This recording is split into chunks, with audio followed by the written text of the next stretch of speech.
le mettre en œuvre, quelle que soit l'infrastructure des objets. Alors c'est l'application récupérée pour son infrastructure.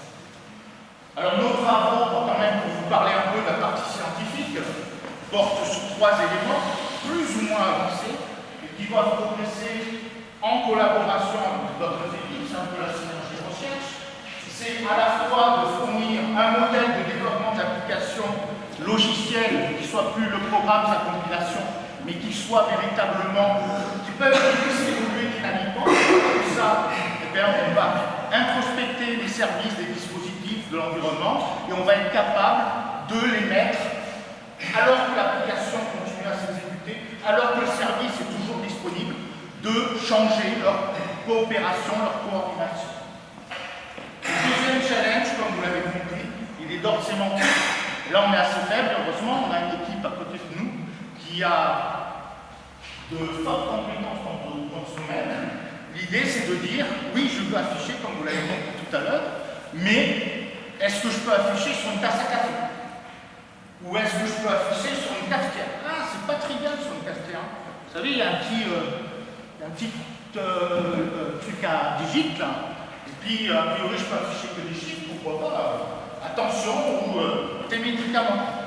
Voilà, vous avez compris la démarche. Alors, quand je fais ça, le troisième élément, c'est qu'on est sur des applications autonomes. En gros, on ne peut pas imaginer 30 secondes avoir un expert, et c'est pour ça qu'on met à contribution le end-user, l'utilisateur final. Mais c'est une erreur. C'est qu'il faut qu'il y ait quelqu'un qui, finalement, en permanence, puisse renseigner le système à chaque fois que quelque chose le perturbe. Ben ça, c'est plus gérable. Donc, l'idée, c'est de rendre le système autonome. Ça, c'est un gros challenge. C'est qu'en gros, il faut injecter dans ce système-là la capacité pour lui d'observer l'évolution de son contexte et surtout de son infrastructure. Tiens, un nouvel objet vient d'apparaître. Tiens, un autre vient de disparaître. Et qu'est-ce qu'il fait celui-là? Et puis, de modifier, tout en respectant les attentes de l'utilisateur, modifier l'application logicielle pour toujours fournir les services à haute valeur ajoutée. Alors ça appelle une modèle théorique, notamment parce que vous comprenez très bien que dans ces modifications, il faut à la fois conserver leur pertinence, correspondante aux services à haute valeur ajoutée attendus, et la cohérence, même si ça paraît risible, que le système ne fasse pas n'importe quoi. L'application UF concrète, maintenant, qualité et gestion du sommeil à partir des objets de votre chambre. Donc là, vous aurez une toute petite partie. Hein. Mon réveil va me renseigner. Sa vraie fonction première, mon réveil, c'est de me réveiller. Et pourtant, sa fonction secondaire, c'est aussi de me renseigner pour à peu près, donc on peut en plus parler ça d'incertitude, mais de me renseigner peu ou prou sur l'heure à laquelle je me lève. Alors, ce que vous verrez là-bas est un peu plus ambitieux, c'est le matelas intelligent. Et on a fait une veille technologique, enfin, nos étudiants de master ont fait une très bonne veille technologique. Et aujourd'hui, sauf si vous me contredisez, on a des matelas dits intelligents parce qu'ils ont des ressorts avec un polymère quelconque si vous voulez, c'est un mémoire de forme, etc.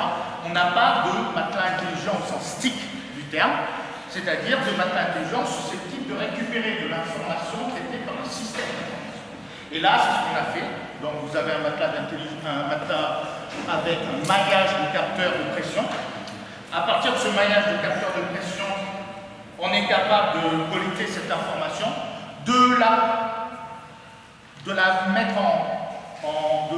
fusionner avec des informations d'autres objets de l'environnement et potentiellement de sortir des informations qui peuvent après être injectées dans des modules de flux de données pour, dans un premier temps, donc avant les modules de flux de données, par exemple, vous donner des simples informations sur la période pendant laquelle j'ai vraiment beaucoup excité ces capteurs, donc beaucoup bougé, les périodes pendant lesquelles je n'ai pas beaucoup bougé, et grâce à des algorithmes de flux de données, eh bien, on va pouvoir aller plus loin. Et quand j'étais tourné vers la gauche, quand j'étais tourné vers la droite, quand j'étais assis, etc., etc. Voilà, c'est ça le... Et vous comprendrez d'objets communicants, familiers de notre environnement, et je dirais de tout poil pour dire qu'ils ne sont pas dédiés. Alors, les perspectives sont les suivantes, et je m'arrêterai là.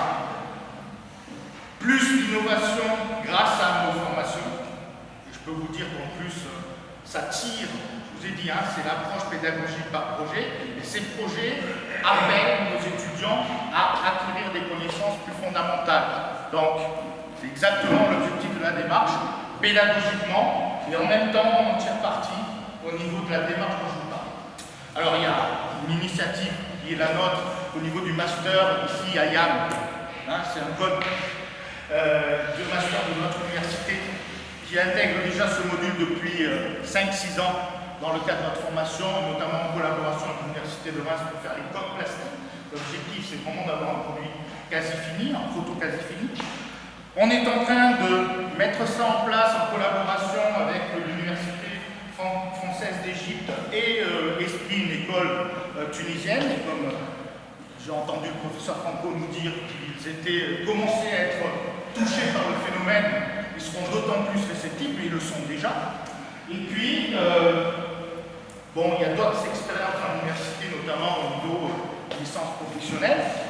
Donc je pense qu'on a matière à participer à l'explosion de ces objets communicants grâce à nos étudiants, futurs ingénieurs techniciens. Le deuxième axe est plutôt recherche, avec une foultitude de directions, parce que finalement, les laboratoires ont énormément de compétences, et donc ils peuvent être fédérés. Alors je vais vite rapidement citer l'amélioration des algorithmes de flux de données, ça je ne reviendrai pas, puisque on vous en a parlé à 2 reprises. La conception optimisée d'objets communicants, parce que finalement ces objets communicants aujourd'hui on peut les faire dans une phase simple d'ingénierie, mais ils posent d'énormes problèmes, ça le collègue vous en parlera aussi. Le design d'objets, services et usages, puisque j'ai soulevé un problème qui est finalement c'est pas la peine de faire du technocentrisme, surtout pas faire du technocentrisme. Ça veut dire quelque part que c'est pas la peine de faire un sapin de Noël si l'utilisateur n'a pas envie de voir un sapin de Noël. Et malheureusement, l'industrie automobile, souvent dans ce cas-là. Raisonnement sémantique pour la sélection des services disponibles, je vous ai dit, hein, c'est toujours plus difficile quand un objet se présente et qu'on ne sait pas exactement ce qu'il fait, de pouvoir dire j'ai envie que tu fasses ça et savoir s'il peut le faire. Et bien sûr, dans le cadre de la santé, bien bénéficier donc des compétences métiers de nos collègues du CHU et puis d'idées vraiment motrices de nos collègues, notamment qui ont des initiatives start-up comme Fabrice, entre autres. Alors, bien sûr, les laboratoires de recherche et entreprises disposent, et c'est les institutionnels, les partenaires potentiels qui proposent. Je ne donnerai pas de nom. qui proposent et qui disposent, vous m'avez compris. Et voilà, je vous remercie et puis